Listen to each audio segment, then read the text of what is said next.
യിരെമ്യാ പ്രവാചകന്റെ പുസ്തകം 34 അധ്യായം.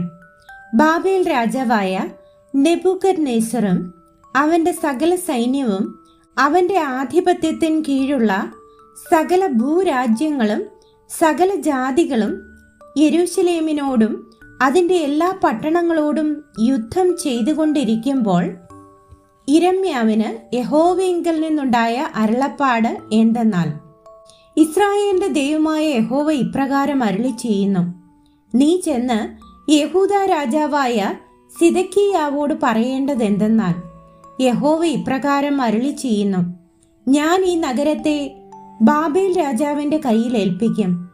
അവൻ അതിനെ തീ വെച്ച് ചുട്ടുകളയും. നീ അവന്റെ കയ്യിൽ നിന്ന് ഒഴിഞ്ഞു പോകാതെ പിടിപെട്ട് അവന്റെ കയ്യിൽ ഏൽപ്പിക്കപ്പെടും. നീ ബാബേൽ രാജാവിനെ കണ്ണോട് കണ്ണ് കാണുകയും അവൻ വായോട് വായി നിന്നോട് സംസാരിക്കുകയും നീ ബാബേലിലേക്ക് പോകേണ്ടി വരികയും ചെയ്യും. എങ്കിലും യഹൂദ രാജാവായ സിദെക്കീയാവേ, യഹോവയുടെ വചനം കേൾക്ക. നിന്നെക്കുറിച്ച് യഹോവ ഇപ്രകാരം അരുളി ചെയ്യുന്നു, നീ വാളാൽ മരിക്കയില്ല, നീ സമാധാനത്തോടെ മരിക്കും. നിനക്ക് മുമ്പുണ്ടായിരുന്ന പണ്ടത്തെ രാജാക്കന്മാരായ നിന്റെ പിതാക്കന്മാർക്ക് വേണ്ടി സുഗന്ധദഹനം കഴിച്ചതുപോലെ അവർ നിനക്ക് വേണ്ടിയും കഴിക്കും. അയ്യോ തമ്പുരാനേ എന്ന് ചൊല്ലി അവർ നിന്നെക്കുറിച്ച് വിലപിക്കും. അത് ഞാൻ കൽപ്പിച്ച വചനമല്ലോ എന്ന യഹോവയുടെ അരുളപ്പാട്. യിരെമ്യാ പ്രവാചകൻ ഈ വചനങ്ങളെയൊക്കെയും യെരൂശലേമിൽ യഹൂദ രാജാവായ സിദെക്കീയാവോട് പ്രസ്താവിച്ചു. അന്ന് ബാബേൽ രാജാവിന്റെ സൈന്യം യെരൂശലേമിനോടും ലാഖീശ്, അസേക്ക എന്നിങ്ങനെ യഹൂദായിൽ ശേഷിച്ചിരുന്ന എല്ലാ പട്ടണങ്ങളോടും യുദ്ധം ചെയ്തുകൊണ്ടിരുന്നു. യഹൂദ പട്ടണങ്ങളിൽ വെച്ച് ഉറപ്പുള്ള പട്ടണങ്ങളായി ശേഷിച്ചിരുന്നത് ഇവയത്രേ. ആരും തന്റെ സഹോദരനായ ഒരു യഹൂദനെ കൊണ്ട് അടിമവേല ചെയ്യിക്കാതെ എബ്രായദാസനെയും എബ്രായദാസിയെയും സ്വതന്ത്രരായി വിട്ടയക്കേണ്ടതിന് ഒരു വിമോചനം പ്രസിദ്ധമാക്കണമെന്ന് സിദെക്കീയാ രാജാവ് യെരൂശലേമിലെ സകല ജനത്തോടും ഒരു നിയമം ചെയ്ത ശേഷം യിരെമ്യാവിന് യഹോവയിങ്കൽ നിന്നുണ്ടായ അരുളപ്പാട്. ആരും തന്റെ ദാസനെ കൊണ്ടും ദാസിയെ കൊണ്ടും ഇനി അടിമവേല ചെയ്യിക്കാതെ അവരെ സ്വതന്ത്രരായി വിട്ടയക്കണമെന്നുള്ള നിയമത്തിൽ ഉൾപ്പെട്ട സകല പ്രഭുക്കന്മാരും സർവ്വജനവും അതനുസരിച്ച് അവരെ വിട്ടയച്ചിരുന്നു. പിന്നീടോ അവർ വ്യത്യാസം കാണിച്ചു.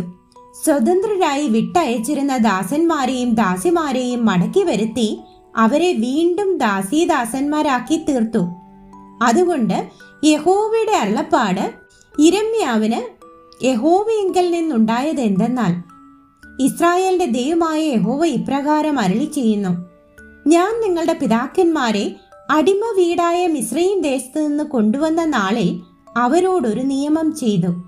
തന്നെത്താൻ നിനക്ക് വിൽക്കുകയും 6 സംവത്സരം നിന്നെ സേവിക്കുകയും ചെയ്ത എബ്രായ സഹോദരനെ ഒടുക്കം 7-ാം സംവത്സരത്തിൽ വിട്ടയക്കണം. അവനെ സ്വതന്ത്രനായി നിന്റെ അടുക്കൽ നിന്ന് വിട്ടയക്കണം എന്ന് കൽപ്പിച്ചിരുന്നു.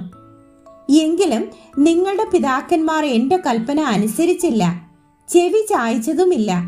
നിങ്ങളോ ഇന്ന് തിരിഞ്ഞ് ഓരോരുത്തൻ തന്റെ കൂട്ടുകാരന് വിമോചനം പ്രസിദ്ധമാക്കിയതിനാൽ എനിക്ക് ഹിതമായത് പ്രവർത്തിച്ചു.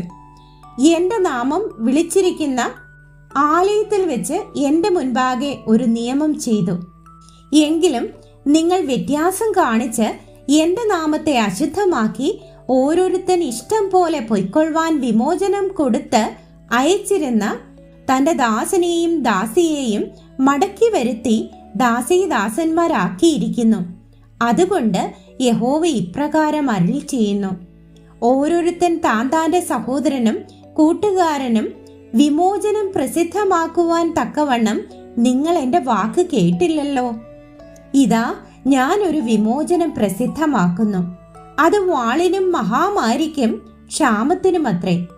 ഭൂമിയിലെ സകല രാജ്യങ്ങളിലും ഞാൻ നിങ്ങളെ ഭീതി വിഷയമാക്കി തീർക്കും എന്ന് യഹോവയുടെ അരുളപ്പാട്.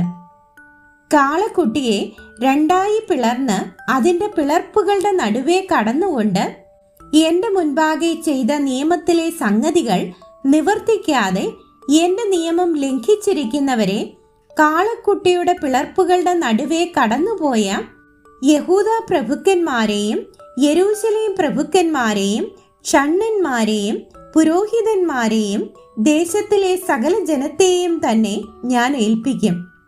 അവരുടെ ശത്രുക്കളുടെ കയ്യിലും അവർക്ക് പ്രാണഹാനി വരുത്തുവാൻ നോക്കുന്നവരുടെ കയ്യിലും ഞാൻ അവരെ ഏൽപ്പിക്കും. അവരുടെ ശവങ്ങൾ ആകാശത്തിലെ പക്ഷികൾക്കും ഭൂമിയിലെ മൃഗങ്ങൾക്കും ഇരയായി തീരും.